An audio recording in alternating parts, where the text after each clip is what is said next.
Discount Podcast.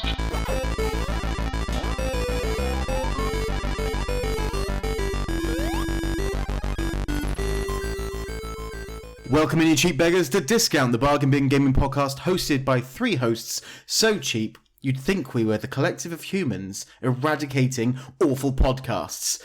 Cheap. It was nice. A little acronym, something a bit different. Why not? Cool. Not saying that this is going to be a good podcast, but we don't like those bad ones. And we don't like ourselves, so take it as you will. I am one of your hosts. I am Josh. I'm plugging into Player 2. I'm Darren, hello, and clinging to every beam of sunlight in what has been a very dreary April. It's me. It's Cerys. Hello. Hello and welcome in. Yeah, that was nice. A lot of energy. A lot of energy. It was good. Yes. You'll notice if you're on YouTube, we are not filming ourselves. Me and Cerys have just moved, but we are recording in our new location. Whether this be our standard recording room, who knows? Once we find out it's too loud because the garden and all that bollocks, we might move somewhere else. I haven't moved, but I'm here. Darren, well, you did move. You moved all the way to our here, house. I suppose. Yes, yeah. Not permanently, though.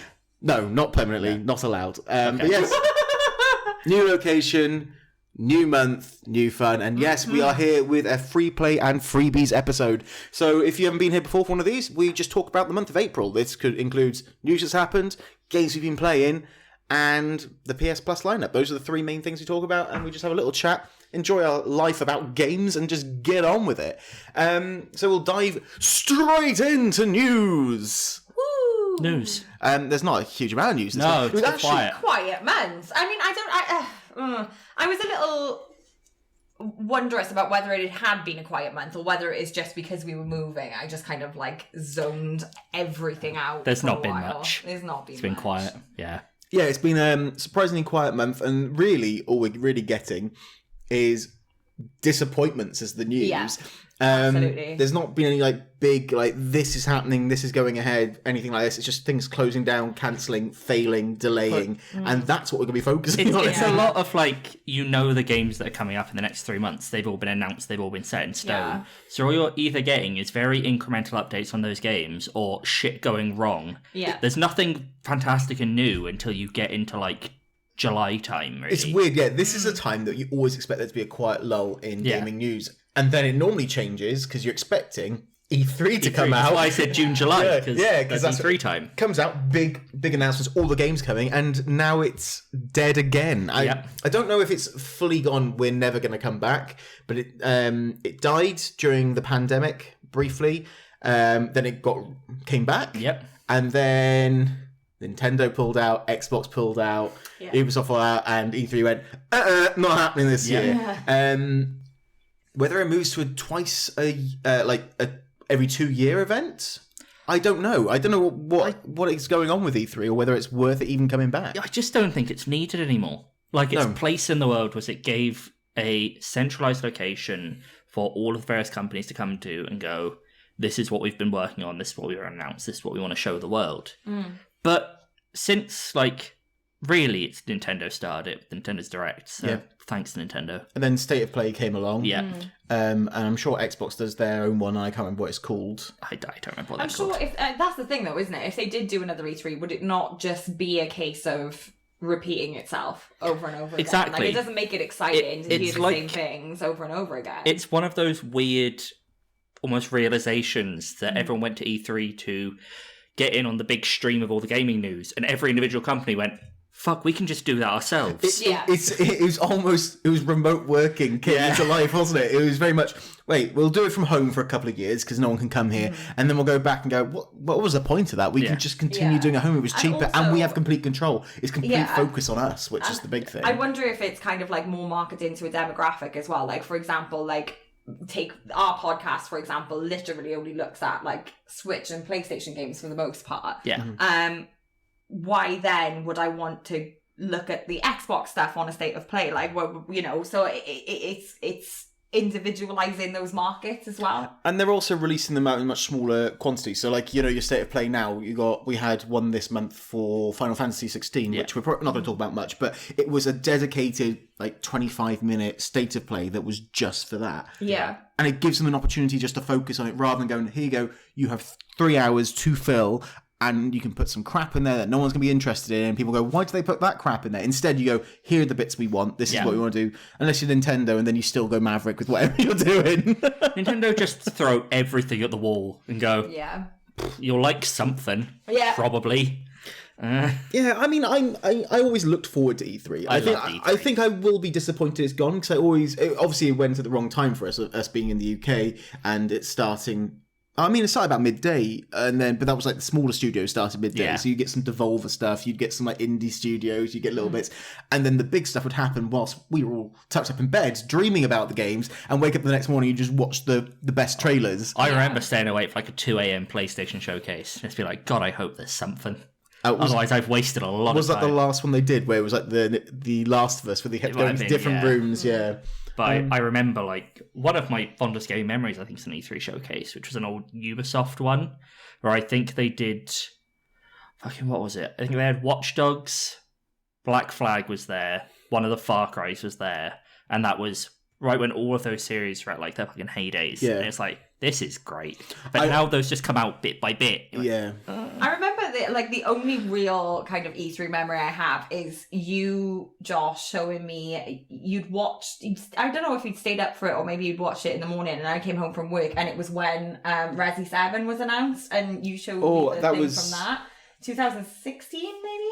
Oh, it might have been. It came out in 2017. Yeah. And you being like, "Oh my god, they've done this," and I was just like, "Oh my god, it's so exciting."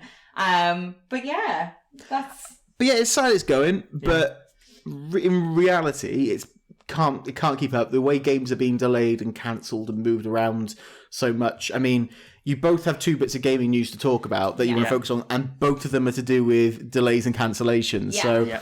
So, should we go with? We'll go with delay then cancellation. Yeah. So we'll go with you first, Darren. Okay, me.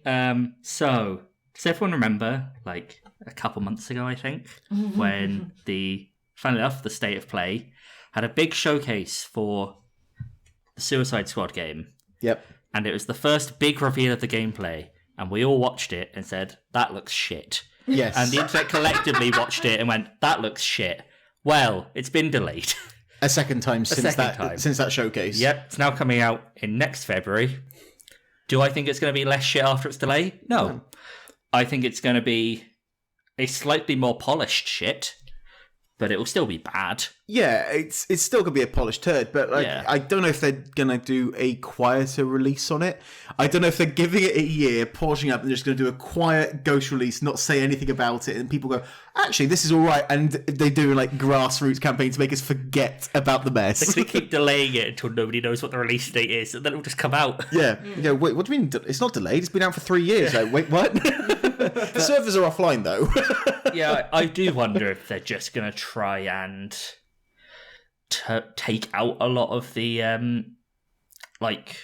fucking games as service microtransaction stuff, because that was what a lot of people responded very poorly to, and I do wonder if part of the delay is just trying to, because a lot of that stuff is wired into the like DNA of the game, and I wonder if they're trying to untangle that so you can then put it out and then put it in like 3 months after release.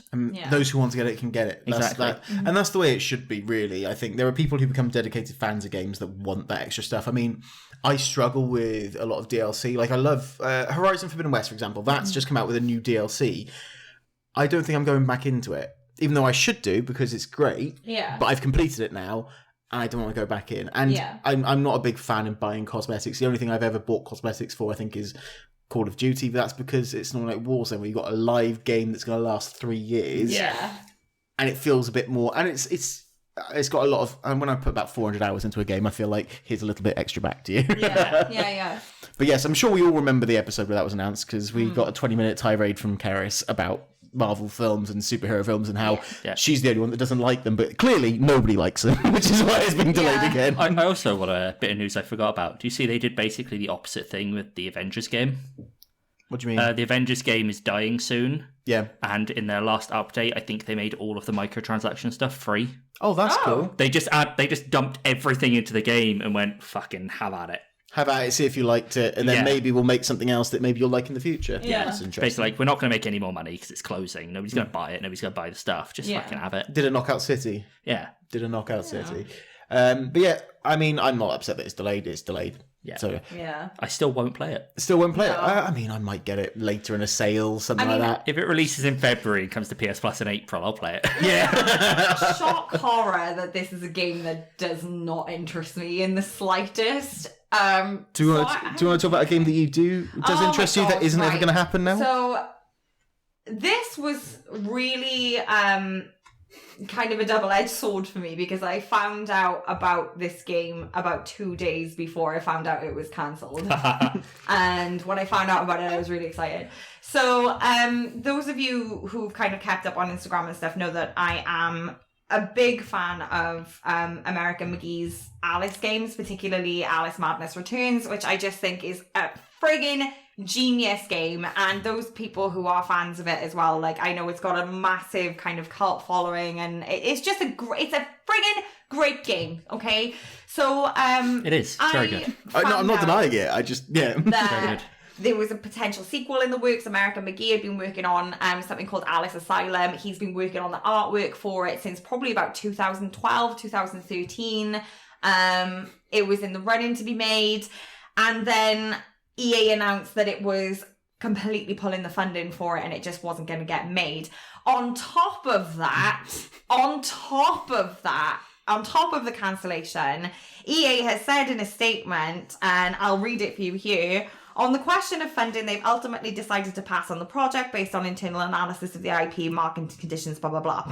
On the question of licensing, they replied that Alice is an important part of EA's overall game catalogue, and selling or licensing isn't something they're prepared to do right now. So it's basically a case of, fuck you, you're not getting the game, and fuck you, no one else is allowed to make it, which I just think is such a kick in the balls to anybody who liked the game in the first place. American McGee has basically said, I'm not doing game dev anymore. I'm not interested in trying to get it made elsewhere. Yeah. It's too much energy, it's too much time. And he said they won't let me do it anyway. And then he's basically said, I'm not going to develop another game because the environment isn't one that I'm interested in right now. So EA have shat all over my dreams. Thanks, EA. Fuck you. What I'm hearing now is that Alice is going to be the new protagonist in the FIFA story. yes. It's a new skin. That's why they brought in women footballers. So they can just go, here's your Alice skin. The long play. I Yeah. know that there is a TV adaptation in the works, apparently. But I mean, what do you say? I just feel like it's a really fucking petty move on EA's part. EA, am I right? Like, What's weird though is obviously he's also worked quite a lot with id Software, which is a Bethesda subsidiary, which is part of now Microsoft. Yeah. Why they aren't just partnering up? Because I'm sure he's got pull over at id or Bethesda where they would put some funding into it and they could develop something for it. I mean, and you've also got Microsoft there where you've got Bluepoint is under them now, is it? No, Bluepoint's not. I thought Bluepoint was part of the Activision deal. But like, I feel like Bluepoint's the perfect person you want to hand something like this over something to. like this is crazy though. I just thought the audacity of saying like, oh, we're not interested in making it, but also it's a really big part of our catalogue. So, well, if that's the case, why don't you fucking make it then? I wouldn't be surprised if it's like the big discussion that came out about the Days Gone sequel, Yeah, very upset about that. where they're saying it is still a big part of their plans, But they want the developers to make other things. but they didn't like that game he was making, which it's shit when you have this sort of auteur development sort of approach where he is making the game he wants to make, and if they don't want to fund that game, he's not going to make a game. Yeah. But on the other hand, like, it is potentially that EA just didn't like that version of the game. Which might be a blessing in disguise, because he might be going down completely the wrong path, and it might be but it's EA. The only worry is that it then gets passed off to, like, fucking a shit company. And they But make I a don't bad think that game will with the happen license. anyway. If they're saying they're not willing to even remotely discuss licensing and discuss that sort of thing, surely that's just Probably just sit on it for a while. Yeah. I mean, Days Gone was slightly different. They took all the developers off because they wanted them to focus on other games, didn't they? Yeah. Because they were like, you're really good at making games, so can you help make all these games? Like, yeah, but we want to make ours. Like, tough. Off you go. I think that was also the thing that they were like, they turned down making a sequel for it. And there was the discussion of, oh, well, that means they're never going to make a Days Gone sequel. It's like, it doesn't necessarily mean that. It just means they either didn't like that particular pitch for a sequel, or they don't want to make a sequel to it right now. The issue is we've now seen what Guerrilla's done, and we all want every studio to do that. We want Bend to be like Guerrilla, do its own thing. We want American McGee's thing to be like that, just make your own stuff. Yeah. And people do it.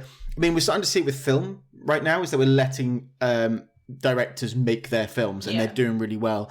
We still aren't quite there with games. I think it's because games cost a lot more and they're much more time intensive. Yeah. And that's it. Like, you don't want to lose a developer for 5 years compared to a film which is like, I've lost you for 6 months. Yeah. You know, there's a difference, isn't I it? just gutted because I know, like, one of the things that we answered in kind of when we first started was that was one of the things that I was like, I would love there to be like a remaster. And then when you find out there's a sequel, it's like, oh fuck, this is great. And then to find out not even 48 hours later that EA have decided that it's just not happening. I wouldn't be shocked though if they do a remaster as an appeasement to him, because if they do a remaster and there's appetite, they might then go, you know what, make your game, but we want some tweaks to it. That's where I imagine it goes.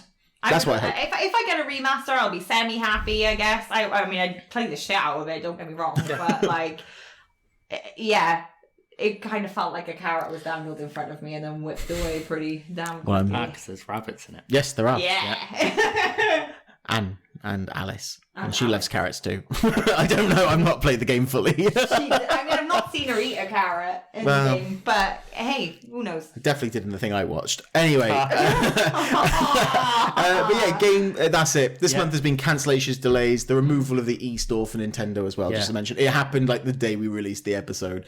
Fuck April, am I right? Yeah, fuck April. April's a bad month. April. And fuck EA! Worst people. I mean, yes. Worst, I mean, everyone agrees with fuck EA. Yeah. Although we wouldn't have many sports games, even if they are the same one. Yeah. I'll play it. We're all sheep. But yeah, that's what was crap about this month. Should we move into what we played? Let's talk about something a bit more... Good things. A bit more positive. I'll let Cerys start, because obviously we've been moving, and I don't think Cerys has much to talk about I don't. hugely.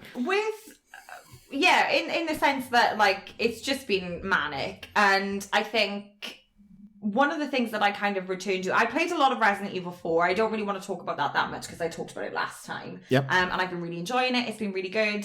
I think in my sense of panic, I kind of regress a little bit, and I actually started playing on the PC. I started playing Clive Barker's Undying again. Hell yeah. And... man, I enjoy that game. Like, oh my god. Like, let me get this straight, right? Because I think if anybody saw me play it, like if I streamed it or something like that, right? You're not good. I'm very good. No, I'm shit hot at this game. I've finished it like 4 times. I know what I'm doing, okay? But like, the game was made in 2001, and I think the funniest thing about this game, every time I play it, and like I haven't played it for a few years actually, to be fair, is... It's made in 2001, and I remember playing it with my dad, and my dad being like, oh my god, the graphics are so good. Like, and then you play it now, and it's like, this man looks like a hexagon. He's like, here's that one polygon face. Yeah, and like the voice acting leaves a lot to be desired. Like, I don't know if I've heard a worse Irish accent than Patrick Galloway's, and you know, we had friends in Irish accent. You saw me act, yeah. Not you were fine. I saw the face. As the director of that piece, I beg to differ. Yeah. As the one who did it, same, yeah. There's something about the story and the way that it's written and the combat and everything. It's just so fucking cool. It's such a good game. I lose hours on that game. So you only had played like some old classics, like comfort games. Stuff. I think in the stress, I just kind of like regress to like, I'm going to play something comfortable that I don't really have to think about too much, that I can kind of lose myself in a little bit. And actually I did think about playing Alice for a while on that note, but I think it was just because it was there, and I was like, I've played Alice more recently, I'll give this another go. And shout out for GOG.com for letting me have that for like £2 about 2 years ago. It's a great website. So good. Yeah, just really enjoyed it. Yeah, it's been a weird month because we haven't had internet for a week of it as well. It sort of limited what we could do. Talking of horrible voice acting, I started up Atomic Heart. Cool. Really wanting to love it. Really wanting to love it. I think the setting is really cool. Yeah. I think it looks really good. Like it's this sort of it's as if the Soviet Union won World War II in 1949 and they've advanced massively with these sort of robots and stuff. Yeah. And they're like living on these like islands that they can move between. But my God, it's got that... Do you remember there was a wave of it of bored first person? Like, I'm cool and edgy because I'm saying these words. And like, oh no, look, that's great. And like, there was an old woman who was like, yeah, stay still. I'm going to shoot the shit out these motherfuckers. You're like, oh God. Yeah. Oh God, I hate that. Absolute. And that's the problem. The game itself looks cool, looks fun. But the voice acting is... I literally put about an hour in and I really struggled to get... I was spoken again. I struggled to continue with it. I was like, I can't play anymore on this right now. With Clive Barker, it's the opposite way around in that, like, the writing itself is really good. Like, the dialogue is great, but, like, just the actual... Like, I can't get past, like, the accents and the happiness of it. This has...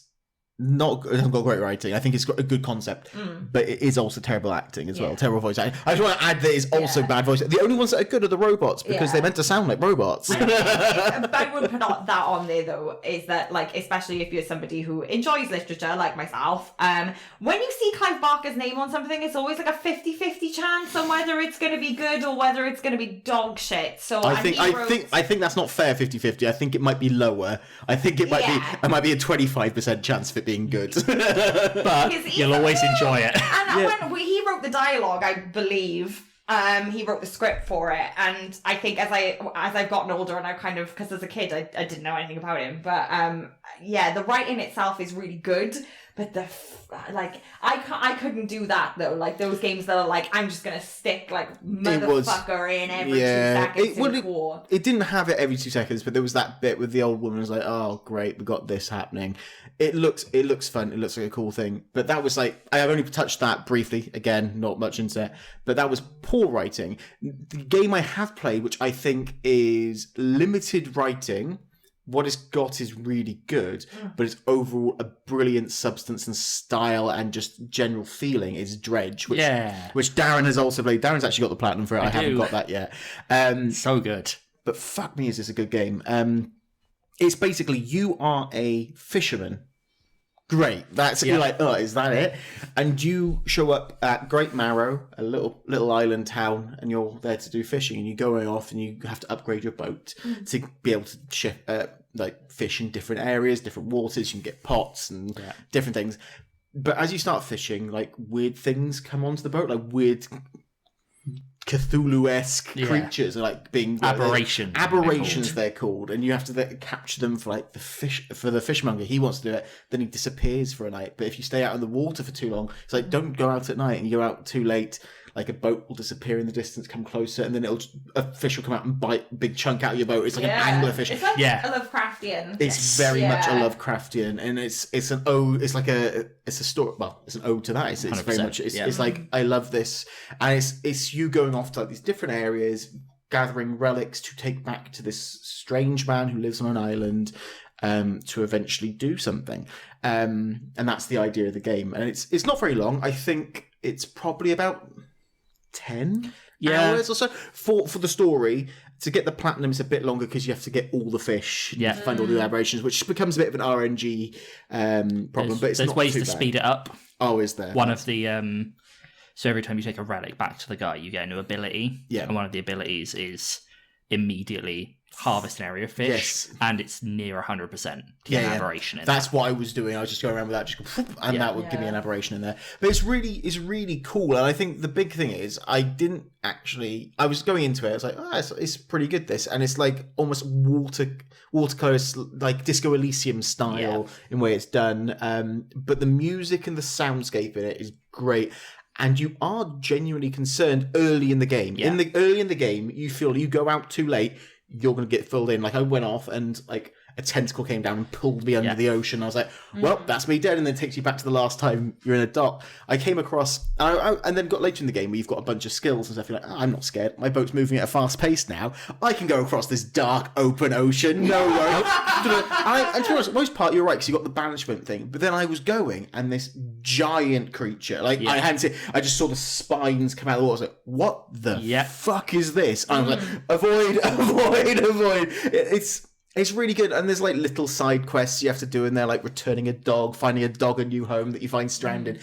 It's just a genuinely great game. I don't know if you want to add more to it, Darren. I will say, the one thing I love about it, how it's structured, is it's basically just a sequence of little puzzle boxes, essentially, where you're trying to find the artifacts for this guy, and there are 4 areas, and there are 4 artifacts.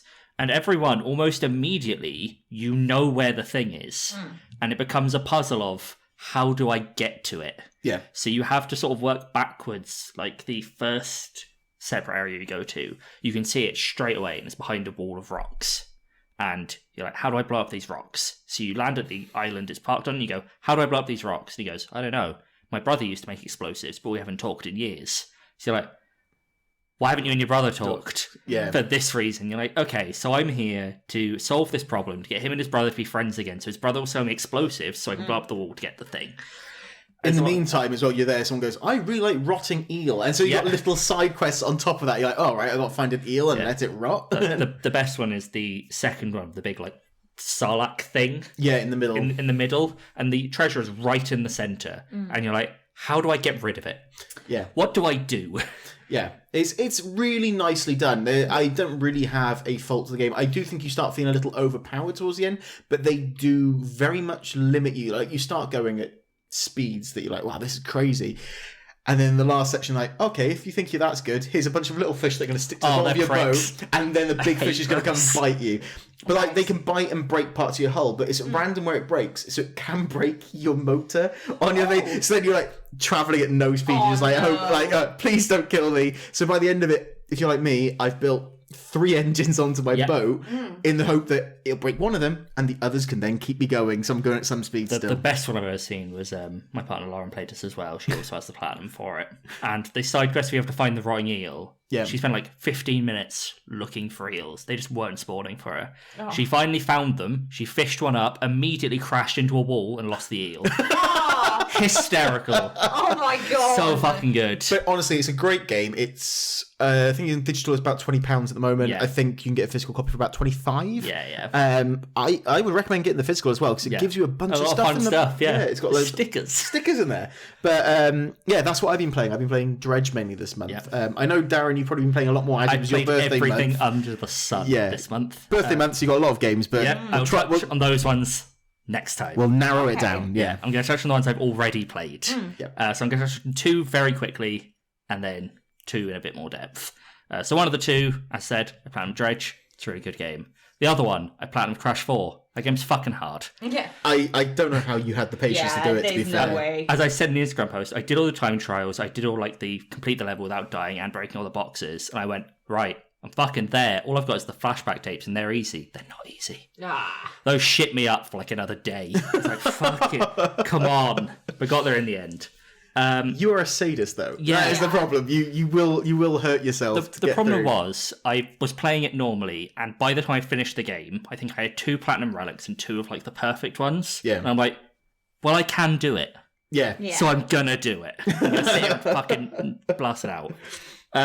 The other 2 that I'm gonna go into a bit more detail. Firstly, Laura and I sat down and co-op finished Return of the Obra Dinn. Nice. Which is a very good game. Basically, what that is you are a tax adjuster, which isn't a glamorous role, is game. it? But there's a ship which has been disappeared. It's a cargo ship that was lost at sea. What's it called? The Obra Dinn. And it returns into port. Everyone is dead. Yeah.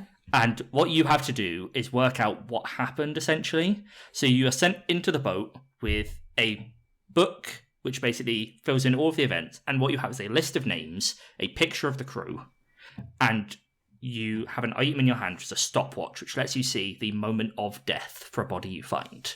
And what you have to do is work out who everyone is. So you have to match all the names to all the pictures and how they all died.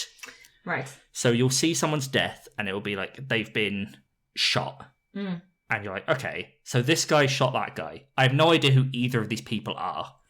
But you then follow on from that to another person's death, where the guy who shot says, I've just killed Martin. So you go into the crew list, you find Martin, and you pick him. And then you see that she responds quite sort of sadly to that, and you go into the crew log as well, and you find out that she is Martin's sister. Right. So you can then log her. She's married to the captain, so the guy who shot Martin is the captain. Yeah. And it goes like that. It starts off that easy. At the end, it's really complicated. you have 4 crew members who look identical. Their names are never said. You have to look at the shoes they are wearing and match up their shoes to their shoes in the pictures. Oh my god. It's really cool, and it's also a really nice stylized looking game. So they've done it almost like CRT. Yeah. So it's like It's sort of really brownie old stuff. But you can also change it, can't you? On there, Yeah. it's almost like when you change it, it clicks like a dial, like an old TV. It's like, We played it in a sharp black and white. Oh, did it you? looks really nice. I think that's the best. I think it's clearer to do it that way rather Yeah. than the sort of the brown sepia tone they try and put you in. It starts off like the captain's shoulder crew, so the captain's got mad. And as you go further and further back, there are like people are mutinying, there's mermaids, there's a kraken, there's crabs that are cutting people's heads off, people are dying of illness, people are dying of just generally like fighting. There's one we worked out really late on where someone gets clubbed for the reason the guy who clubs him says, you killed my brother, and he goes, no, that was an accident.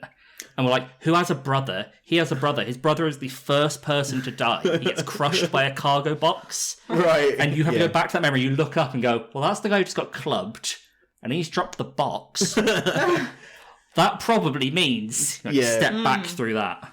I mean, the person who wrote it also made it. Also did Paper Please. He did Papers, Please, which is also a really good phenomenal game. Yeah. It's a really good creator. That. Yeah. The other game I've been playing is Like a Dragon Ishin, which is so good. I have not been able to stop playing it for the past 2 weeks. It's basically Samurai Yakuza. I can't wait for Darren to It's actually so pack it, so I good. can take it off him because I want it. Like, the general concept of it is you are a samurai, you've just come back home, and you learn of your father, or your adoptive father, and your brother. It's listed in the glossary as like brothers. They're essentially like blood brothers. They're blood brothers, yeah. I mean, it's the same with all Yakuza games. There's a brother that's not actually a brother. It's like, we grew up together and we have, They've basically started an underground plot to overthrow part of the government that's there. They're basically running a loyalist party. And you meet up with them, and your father gets assassinated by a ninja. And then you... Already sold. Yep. Already sold. You run away, and you basically end up in the capital under a fake name, looking for the person who does it. And the only thing you have to go on is the style of sword that he was using. And that's basically how the plot goes. You're trying to find out who did it. This game has so many cool little details to it. Like, of course, depending on where you're trained with how to like sword fight, you hold your sword in different ways. Oh, that's so cool. Everyone you're fighting will use them in different ways. You have like the classically samurai trained ones, the people who haven't been trained, so they hold it a bit more just sort of generally. Yeah. And then you have the style you're looking for where they hold it in a very particular way as well. So you can tell who's been using it in each That's way. fun. It's just great. It's so much fun. It's not made on their new engine, though, is it? No, Which is weird. It's on the old engine because the original game was on the old engine. Oh, right. Okay, that so makes sense. they've just sort of risen it up rather than translate it over, which I think is fine. I like the new engine. I think the new engine is amazing. Pretty for good. It. Yeah. But yeah, it's got a lot of weird stuff. There's a farming subgame. Oh, okay. I mean, you shouldn't be shocked with a random Yakuza game to have something weird. You can farm. I mean, didn't you spend like loads of time on karaoke in the last yeah. one? In Yakuza 0, I was on karaoke. Karaoke's great. Yeah, there's karaoke, there's dance, you can cut wood, you can run an udon shop. Sweet. Cutting wood. Ooh-wee. That's how you enjoy a game. That's a pretty funny one as well, because the guy's hurt his back, and there's a whole scene where he's talking to you, and he goes, I wonder if there's anyone nice who could cut wood, and he looks down the camera. And I'm like, oh, okay. I've got to be honest, I always love these games because they are very much aware and they're also deliberately silly at times. And they're like, look, you know you're going to say yes, you're going to help with these side stories. So we'll just make it and you enjoy yourself as you do it. It does take itself seriously when it needs to, but it also goes, look, we're here to have fun. Yeah, like the there was a complaint I had in a previous episode about Fist of the North Star, which is a Yakuza-like game. Yeah. Whereas it felt like it was trying to blend the sub-story side of things and the story side of things, so neither one quite landed. In this, story Ryoma and sub-story Ryoma are like fucking ships in the night. You would not know they are the same person, but it's great. The only other thing I have to say is I thought the story was being a bit slow, and I quite liked how it was being slow. Yeah. Because it's a bit like you have your list of potential people it could be, and it feels like every chapter you cross a person off that list. And then you hit about the 2/3 mark, and everything goes absolutely batshit. I assume that's right, because that's how it always feels, how it felt in Yakuza 0. To a greater level than 0. It completely left turns. It's one of those ones, I think, they do so well, because you want to do all the side stories. So you go off and you look for all the side stories, and then you get to the point where you go, I've done pretty much all the side stories. So you start ramping up the story, and it goes, oh, you've ignored this story, have you? Time for it to go fucking mental. Yeah. And you're like, all right then, I'll run along. It's like every chapter you're like, okay, I'm getting to the answer. That's not the answer, okay. I'm getting to the answer. That's not the answer. And then you get to, it's 9 or 10 the chapter is. You're like, I'm getting to... What? What? What? Everything's going wrong.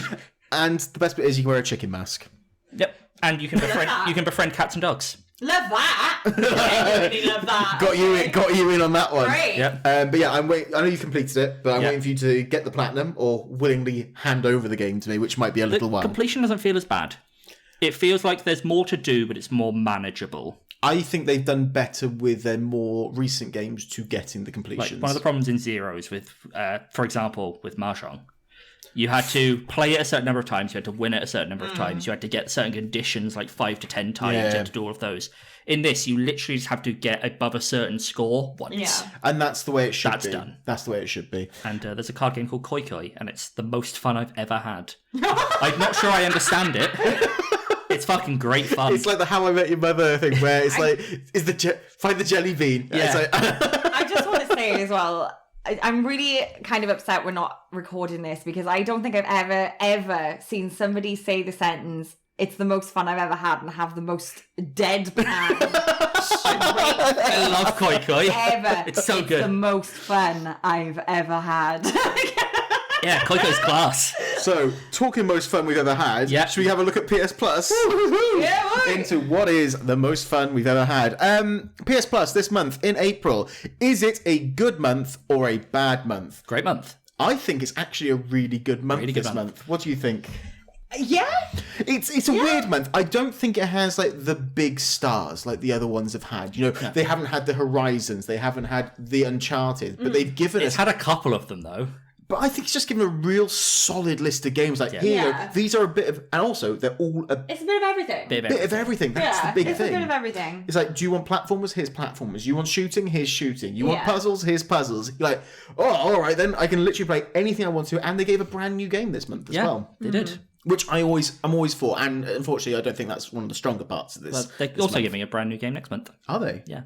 Oh, have they announced next month? No, they announced one of them that's coming to PS Plus next month. Oh, what's that? Go on, that surprise game, us. That game Humanity, which was Dog Lemmings. Oh, no, is it? Yeah. Oh, well, next month's going to be better than this month. PS Plus race, yeah. So this month has had 3 main headliners for the standard one, which was Meet Your Maker, Sackboy: A Big Adventure, and Tales of Iron. Yeah. And then a bunch more for there, which is stuff like your Doom Eternal, etc.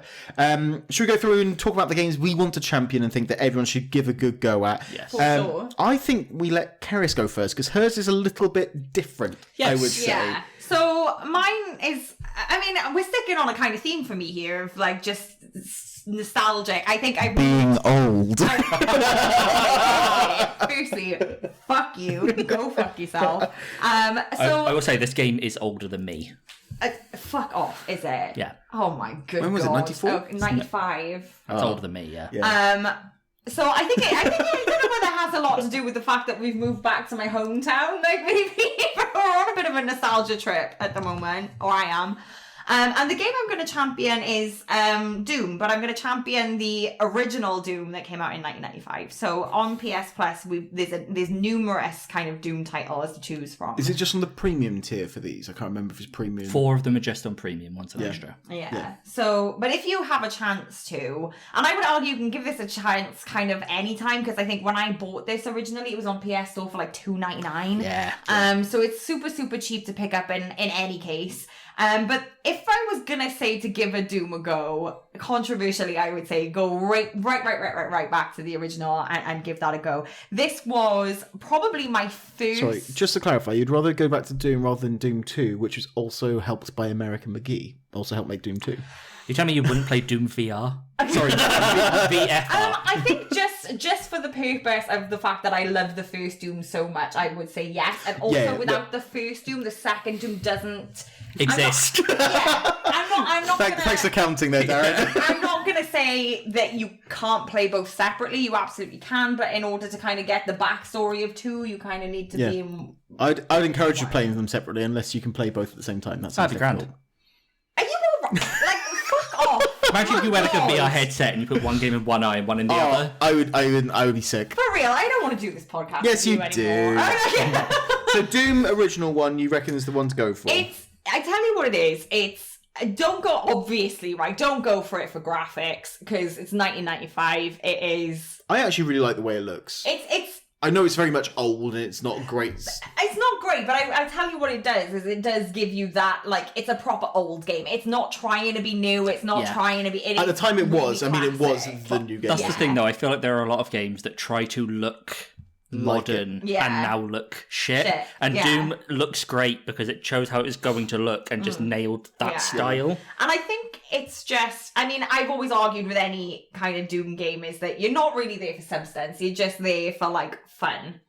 Doom is a first-person shooter. Basically the kind of outline of it is that this guy assaulted a sergeant and he's sent on this dead-end mission to Mars. Which turns out to be a portal to hell, and he is literally just, it sounds so insane, doesn't it? And he's just going through these hordes of hell, and it's separated into 3 separate kind of chapters, which just get worse as you go along. And I would argue, right, Doom is kind of what introduced me to kind of different enemy designs. There's so many different things that you go against, and they're all really creative, in my opinion. Doom Guy is a class protagonist, okay? And the fact that you can tell how beat up he is because you have like a little portrait in the middle and he just bleeds more is great. This is not a game that I should have been playing at 5 years old. If you have 5-year-old children, though, I can tell you I fucking enjoyed it. I was playing it -1. Oh God, please now. But no, I do. If you're just looking for something fun and you're looking for something classic and you don't really have to think about it, but you're just looking... It's cheesy, it's good, it's fun. I love the original Doom. I think it's great. I think the original Doom is great. The only issue with it is obviously your guns coming out the centre of your chest, but that's something you can look past. As you said, I think it's got... And it was that game that reinvented what video games could be. Yeah. It's such a monumental moment in gaming that to not give it a go... And to dismiss it just because it looks bad is the wrong thing. It's the centre of it doing like this, Wolfenstein, I think Quake as well, not long after. Yeah. And it's all, revolutionary. Which American McGee was involved in, Quake 1 and Quake 2. Yeah. I don't know why I'm busy adding him into it, but I just know he was involved in those. He's actually our secret 4th host. No, it's genuinely good fun. And if you just want something cheap to pick up and give a go, just to say that you've done it, I would pick up the original Doom for sure. I think it's really good. I really like a nice, simple, clear design style, which is sort of where I lead into what the game I'm going to champion, which is Tales of Iron, which I got more excited for. I've platinumed this game. I literally played it through and loved it. This actually comes with its expansion in there as well, which is called Bloody Whiskers, which gives you 3 extra trophies.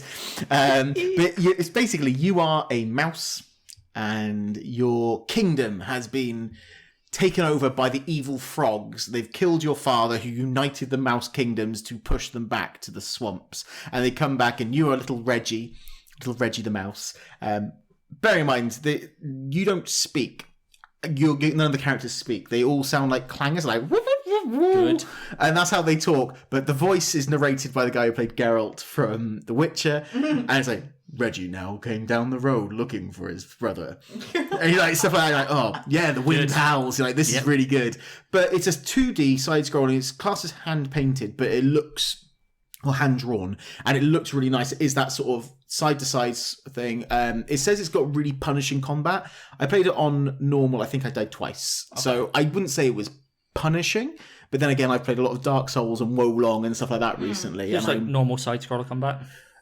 You have the choice of, you've got sort of standard light weapon attack, you've got a heavy weapon attack, you've also got a ranged weapon attack, but you've also got a shield. So there's, when they flash red, they're going to do an unblockable attack, so you need to do something to get out of the way. There's a yellow, it's a parryable attack. I think so you can attack them, they've got their health bars go down, and all the bloods, because their frogs are like green and stuff like that. So, but they've done these red and yellow to make them stand out. It's a really nice story of him going off to find the people in his like keep who've been taken away as prisoners, to slowly take on the different areas. My favourite part is you meet a bunch of moles who are part of the Bolshevik Revolution. Good. Nice. And they greet you as comrades, which is good fun. I love that. But it's a really nice. It doesn't take itself too. It's quite dark. It does take itself seriously in that thing. But like you've got people like bosses who like hit hard, so he's called Whacker Smacker or something like that, and you're like, oh, okay, he's gonna hit me hard. Yeah. But it's about probably 10 hours, I would say, from start to the finish. May not even be that long. I might have only done it in 7 or something like that. But it's a good, fun, solid game, and it's a great sort of game that came to PS Plus that I wouldn't normally pick up, but is well worth a go. I've seen a lot of people playing it on Instagram. I've seen a huge feed of people going, why am I loving this game so much? And the answer is, I can't tell you. Yeah. It's just good fun. I think I've got Ishin that I'm currently playing. I've got another big game to go into afterwards. I might play this as like just to break it up in the middle. Yeah. And it's got no difficulty related, so you could play it on the easiest difficulty if you wanted to. The best. And enjoy yourself. Yeah. Okay. I'm championing Dishonored. Which I love it. Fine. Yeah, I completely get that. One of my probably top 15, top 20 games of all time. I fucking love Dishonored. Is it the best of the Dishonored? Which is the best Dishonored? I 2? liked 1 more than 2, but I haven't finished 2. Okay. I played a bit of it. I think I played it.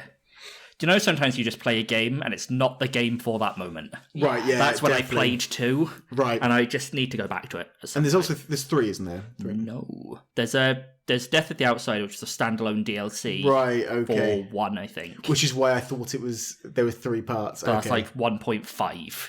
Have you played that one then? No. Okay, so I've watched that one being played. This is another Bethesda game. This is another Bethesda There's a game. lot of Bethesda given out Made this month.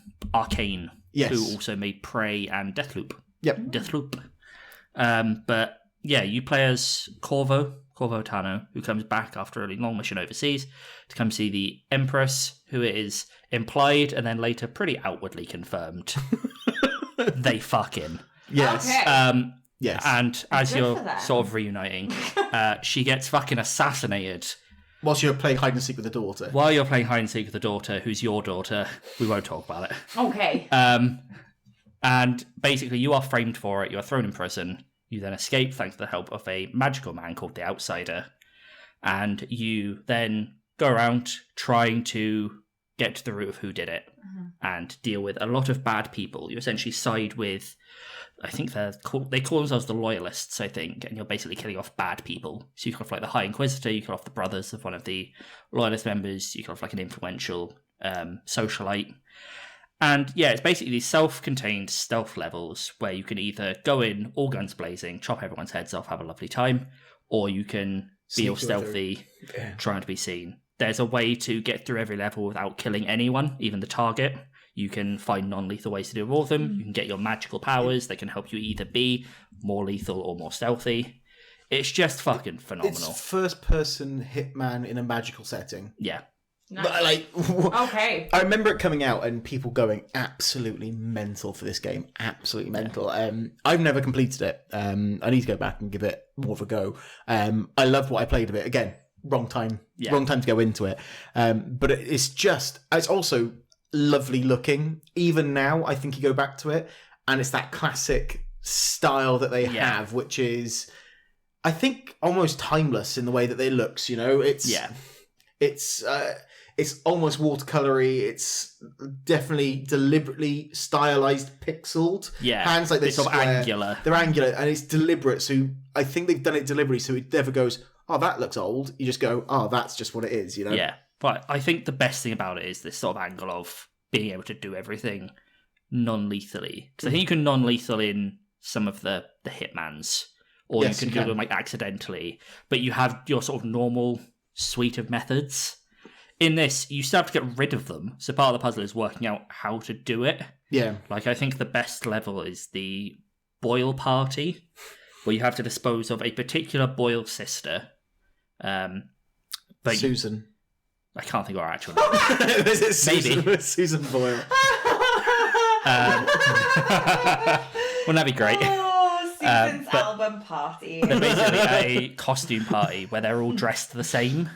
In It's Susan's album party? Yeah. Oh my god! So they're all Sue's dressed- anal party, yeah. Sue's anal party. Sue's anal party. Anal bum party, sorry. Anal bum That was it. Let's get it right, boys and The girls. funniest part of that hashtag is that it's anal bum party.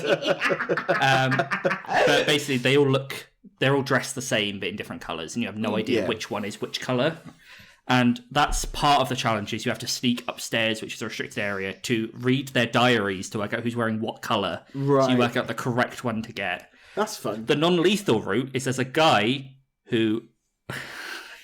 he's very clearly wanting to kidnap her to do something real dodgy. But that's not for you to be concerned about. So what you can do is you can get her to follow you down into the basement, knock her out, you put her on his boat, and they just sail away to a life anew. And it's never implied where they go from there. He's just like, thanks, we're going to have a great time. And he sails off. You're like, well, I've definitely subjected that woman to a terrible time. But mission complete. I haven't done it, so it's fine. I didn't kill anyone. So yeah, and it's a great game, and I don't think anyone's going to argue with that being a great game. I also think this is the first week we've done any premium games, and we did 2. Yeah. Interesting stuff. What's weird is obviously one of the games that we've championed actually isn't in our shortlist of top 5, but it's the classic Doom game, which is not saying it's a bad game. It's just saying that it didn't make it into our top 5. I never played it. It's worth giving it a go. I think you should now. I think after Cerys' I'll give it a go. See the lessons of my elders. So, Good God. yeah, our super old person. Yeah. You are the same age as me. Please, under no circumstances are you going to let this man convince you that he is that much younger than me. He is 3 months younger than me. You were born in 1991 too. I'm a little baby. Yes. You are a child. So, I'm 5 years younger. Should we have a little look at what our top 5 is? Talking of 5. yeah. In 5th place, we've suggested Tales of Iron, which we've already talked about. Yeah. 4th is Paradise Killer. Now, Paradise Killer is a weird old game. I played a bit of this. This game's fucking weird. It's a first-person detective game that you're in this weird utopian sort of location. Yeah, so they're trying to build the perfect civilization, and there are demons. And every time demons get into the city, they just fucking nuke it and start again. But they're now on the 24th iteration, and some of the gods have been killed this time, so they're not willing to nuke it. So you have been returned from exile after being in exile for 3 million days. 3 million days, yeah. And you are going to solve the crime. But it's weird transient music and style. It's almost like this weird haze over everything. Maybe on a British studio as well. Yeah. But that's number 4, and I think it's one of those games that anyone who's played it have gone, that's really cool how they've done that. A lot of people saying it's like one of the best detective games out there at the moment. Number 3, Kena and the Bridge of Spirits. Oh, it's so good. It's a really good game. It's a beautiful little game. I haven't finished it either. I did buy it when it came out. You've completed it, I Darren. planned it, yeah. I had a lovely time. It's cute. I like the little, what are they called? The little spirits. Fuck, what are they called? But I can't remember what they're called. But they're really cute. All I know is that my bean can dress up as it in Fall Guys because I happen to have that as a skin. Nice. Oh, the rot. The Rot, that's what they are, yeah. They're really cool. It's third-person action platformer puzzle game, I'd say. If you've ever played Nintendo not classic Star Fox Adventures, it's very similar to that. Yes. Really good game, though. Really cool. Worth checking out. Number 2 is Dishonored, which we've already talked about. And number 1 is Monster Boy. How did we do this? So, I mean, I would have talked about Monster Boy and championed that if I'd had a chance to play it. Problem is, it came out on store when we'd already lost the internet, so I couldn't download it. And it's a game that I've wanted to play for absolutely ages. Yeah. I've got to say, I haven't played it. I picked it because I just thought it looked interesting. It's an anime-looking Metroidvania. It's an anime. Literally all I need to know. That's what you need to know. Game of the year. That's whatever year it came out. But it looks great. I think it came out similar sort of time as Owlboy and things like that. So a lot of these Something Boys and Hollow Knight. It was that boom of Metroidvanias this all came out in. If it came out around the time of Hollow Knight, it can come second then. Yeah. Hollow Knight's fucking great. I couldn't tell you when it actually came out. Do you want me to check it out for you or not? Yeah, do it. It's on a lovely bit of dead air. Yeah, a lovely bit of dead. Yeah, I won't cut any of this. Oh, thank you. I can't even type, and this is when my data isn't going to work as well. Carl claiming to not be an old man, then can't type on a phone keyboard. It came out. Thanks. That didn't actually tell me when it came out. Much later, 2018. Oh, fair. Because was Hollow Knight 2016? 16 or 17. Yeah. So it came out in the boom though of Metroidvanias. Yeah, that's fair. But it's a lovely anime, colourful Metroidvania, which we all think everyone should give a go if you like Metroidvanias. Great time. So that's the end of this episode. This will be coming out the first week. We are back doing our streams on Twitch. So come by and check us out on Twitch. That is twitch.tv/discountpod. Very good. It is. 2 C's. Yeah, 2 season discount. Do check us out on our Instagrams, which is at discountpod, discount Darren, discount Cerys, discount Josh, where we all have our personal ones, and then the main one is just promoting the episodes. Do check us out on our individual ones because that's where we show all the stuff we're doing. Yeah. And I think that's all I've got to do. But yeah, we are going to be back doing some filming of this at some point. Twitch is coming back. YouTube is up and running as well. YouTube is at discountpod as well, and that's where you can catch these in their full length. So if you think, oh, that was a bit short, I wish it was an extra 5-10 minutes. What's wrong with you? What's gone on? Do check us out on YouTube. Why do you want more of us? But I think that brings us to the end of this episode. Is there anything anyone wants to say? I think I've said enough. Fuck EA. Fuck EA. Put them on Mars into that portal to hell. But yes, thank you all, and we will catch you all next time. Thank you for being our player force. Bye.